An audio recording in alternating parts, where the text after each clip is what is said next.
दोस्तों, अगर हम जीसीबी को सच समझ लेते हैं, बल्कि मैं समझता हूं कि इसको सच मान ही लेने में बेहतरी है, क्योंकि जो लोग इसको सच नहीं मान रहे वो अपना ही नुकसान कर रहे हैं। और मज़े की बात यह है कि जितना इसको दबाने की कोशिश कर रहे हैं उतना ही ये पावर के साथ लोगों के सामने आ रहा है। जितना लोगों को ये कह रहे हैं कि ये एक ख्वाब है, ये एक फॉल्स जर्नल है, लोग इसके बारे में कुछ नहीं मान रहे, इसको पाई कोर टीम ने ऑफिशियली रिकॉग्नाइज नहीं किया है, एक्सेप्ट नहीं किया है। मज़े की बात ये भी है कि फिर भी ये लोगों में बड़ी तेज़ी से पॉपुलर हो रही है।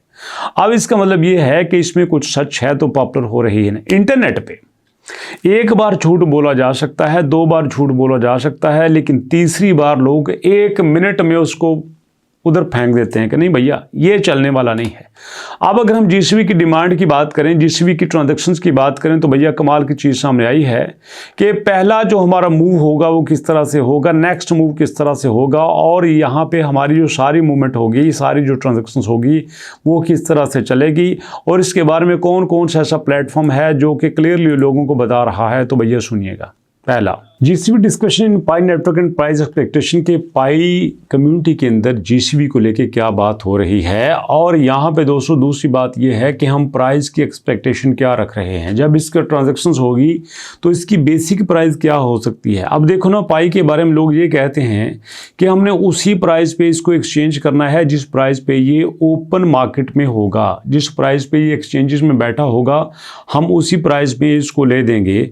अब अगर हम ये कहते हैं कि भैया जीसीबी जो है वो तो एक फिक्स वैल्यू है, उसका तो एक्सचेंज के साथ ताल्लुक ही कोई नहीं है, तो अगर वो फिक्स वैल्यू है तो हम एक्सचेंज पे उसकी ट्रांजैक्शन कैसे देंगे, ये बड़े लेवल पे इसकी डिस्कशन हो रही है। तो सुनिएगा जनाब।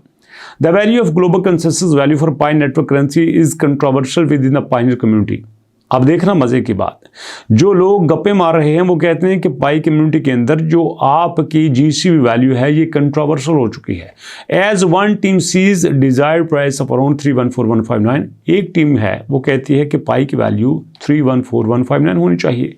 As pi as merely symbol benchmark and interpretation, क्योंकि पाई की जो सिंबल की वैल्यू है वो 314159 है, इसलिए हमने पाई की वैल्यू रखी यही है।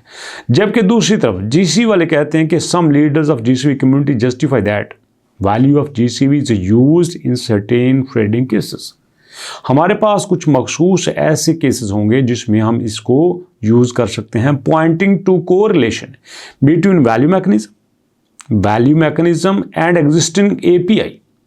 जो एग्जिस्टिंग एपीआई हैं और वैल्यू मैकेनिज्म के दरमियान जो है हम उसको रिलेट कर सकते हैं, मतलब हम इसको लागू कर सकते हैं। The claim that financial institution will deal with pi according to the value of GCB, some future payment application and banking contracts, the overlap between pure pi and pi purchase of exchange. यहाँ पे बड़ा मसला खड़ा होने वाला है। कुछ लोगों का मानना यह है कि एक तरफ हम एक पाई को माइन कर रहे हैं, दूसरी तरफ हम दूसरा पाई खरीद रहे हैं। अब एक बंदा जिसने पाई को ज्वाइन किया है, एक बंदा जो इतने सालों से पाई के साथ काम कर रहा है, एक बंदा जो इकोसिस्टम बनाने में जिसने अपना रोल प्ले किया, एक बंदा जिसने इकोसिस्टम के लिए अपनी जान तक लगा दी, जिसने अपने रिसोर्स यूज़ किए।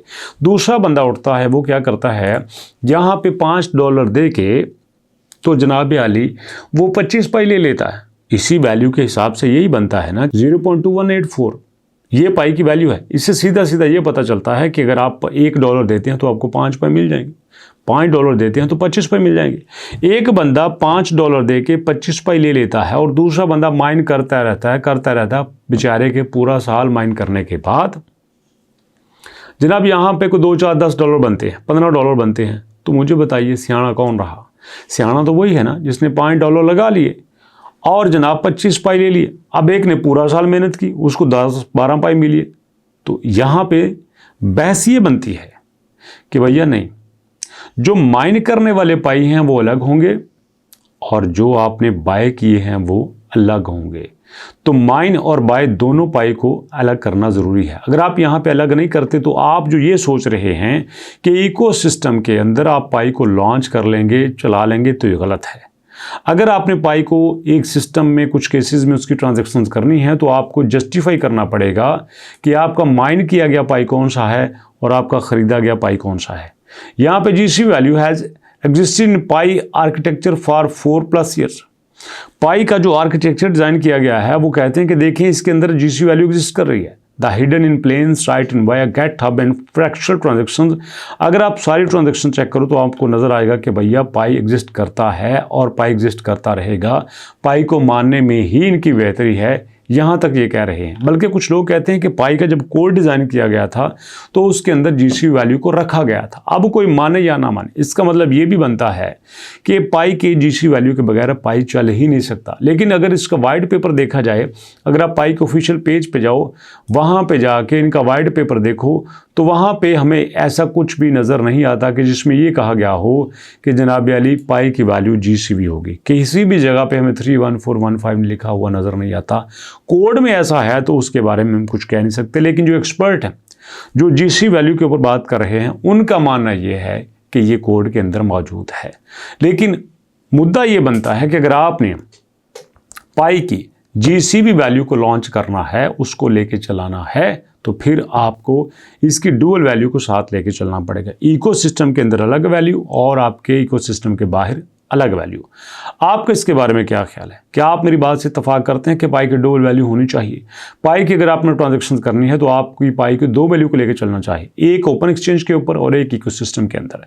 ओपन एक्सचेंज के अंदर वो जो चल रही है और इकोसिस्टम के अंदर जो कि हमारी जीसी वैल्यू है। क्या ख्याल है आपके इस बारे में? फीडबैक दीजिएगा। मुलाकात करते हैं नेक्स्ट वीडियो में, तब तक के लिए अल्लाह की।